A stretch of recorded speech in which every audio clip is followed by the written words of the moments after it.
그 병상 부족 사태가 현실이 된 건가요? 병상 부족 사태가 현실이냐라는 건 현실이 맞습니다. 복지부에서는 한 85% 정도 사용하고 뭐 좀 남아있다는 분량을 얘기하면서 조금 안심하는 얘기를 하고 있지 않습니까? 근데 이 부분은 거짓말하는 건 아닐 거고요. 의료기관의 특성을 좀 이해가 부족해서 일어나는 어떤 착시 효과가 있습니다. 즉 병원은요 90% 가동하면 맥시멈이에요.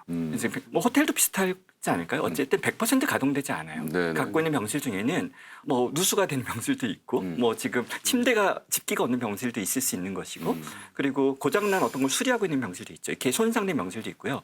남녀 성별을 맞춰야 되죠. 또 더더군다나 심리적인 문제가 있다. 그래서 다른 사람한테 자살 위협이 있다. 그럼 다른 사람을 그 방에 같이 넣을 수 없죠. 그리고 어린이가 확진되면은 비감염자 엄마나 아빠 같이 들어가거든요. 그런 것들은 카운트되지 않죠. 네. 이런 여러 가지 이유로 한 병원은 90%의 병상 가동률이 나오면 굉장히 잘 되는 병원이에요. 근데 더더군다나 코로나이기 때문에 80에서 85% 확보했다는 병실에 그러면 다 찬 거예요. 그래서 지금 그런 상황이고 특히 서울과 경기도 같은 경우에는 실제 아주 현실에 가까운 일입니다. 지금까지는 서로 도움을 주고받으면서 즉 서울에서 좀 모자란 날은 경기도에서 좀 돕고 경기도에서 좀 모자란 날은 인천에서 돕고 네. 그러면서 국립중앙의료원의 수도권 공동대응 상황실이 꾸려졌잖아요. 거기를 통해 서로 조정하면서 좀 주고받고 있고 또 생활치료센터도 좀 모자라니까 천안에 있는 중수본 생활치료센터를 이용하고 있거든요. 하지만 지금 우리가 발생한 확진자 숫자 대비 네. 확보하는 어떤 병상이나 생활치료센터의 어떤 숫자가 따라가지 못하고 있는 것만큼은 사실이고 따라서 위기를 계속 차단하는 것이 좋은 정부거나 좋은 지방자치단체라고 생각하는데 저는 생각이 좀 다릅니다.